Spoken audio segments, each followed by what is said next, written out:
Greetings, I'm Michael DeSanto, the host of this edition of Champion Chats, where we dive into proven success stories from around the fluid analysis industry. Today, we're joined by Paul Whiting from Delta-Xero. Welcome, Paul. Thank you for having me. And thank you for joining us here on Champion Chats. You have a lot of great stories to share about your company, Delta-Xero, and how it's helping other companies save more of their equipment. Can you elaborate a little bit on Delta-Xero for our viewers? What we are is a manufacturer of filtration products which specialize in the removal of varnish and contamination. One of the main aspects of us is filtering diesel, minimize breakdowns, intervals, and obviously we promote oil analysis to maximize what we offer to the customer. Based on your vast experience in varnish contamination, which I've had the luxury to learn a lot about during your visits here to Indianapolis for our customer summits over the last couple of years, what kind of testing needs to be included to identify varnish, and how often should that be done? MPC varnish potential tests are imperative in these days with Group 2 oils, and the systems now are using such small tolerances. D7843 ASTM is the standard, but I think there's another test that should be used, which is ruler, to look at the level of additive packages within the fluid.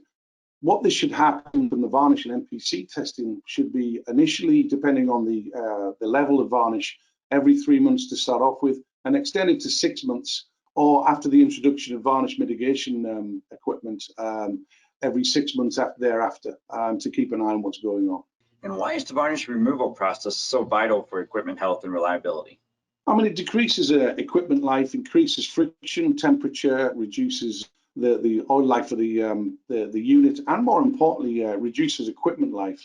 And again, predictive maintenance is becoming very prevalent in the marketplace, considering the lack of funds and capital expenditure. So predictive maintenance is a main derivative of what we actually do. Oil health is the most important thing. And how do your services help improve equipment reliability and production?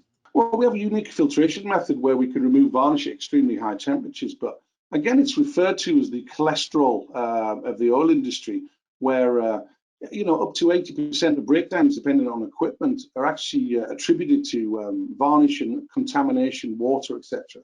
Again, what we do, we circumnavigate the requirement for oil changeouts if you install our equipment, but more importantly, again, analysis is a massive focus required to actually establish a trend throughout the actual use of the machine.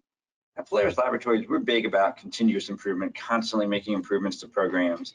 Can you share one recommendation to help other maintenance professionals better manage a successful fluid analysis program going forward? Yeah, obviously regular analysis is important, but I think what I've found that if I go to a company and set a champion within that company that can actually converse with myself and come backwards and forwards to us, and obviously use Polaris as a lab to actually give a feedback. I think the important thing is finding one person that carries out that particular analysis and champions it, like I said earlier on. That's massively important to have one point of contact that we can actually establish a rapport with, and obviously keep them updated on new tests or what's required for particular machines. So Paul, we really appreciate you sharing your insights today, particularly in this area of varnish, which we typically haven't covered much. So it's great to have you on. Thank you very much. And for all of you, thank you for viewing Champion Chats. To learn more about how we help companies save more equipment and increase uptime, visit us at polarislabs.com. See you soon.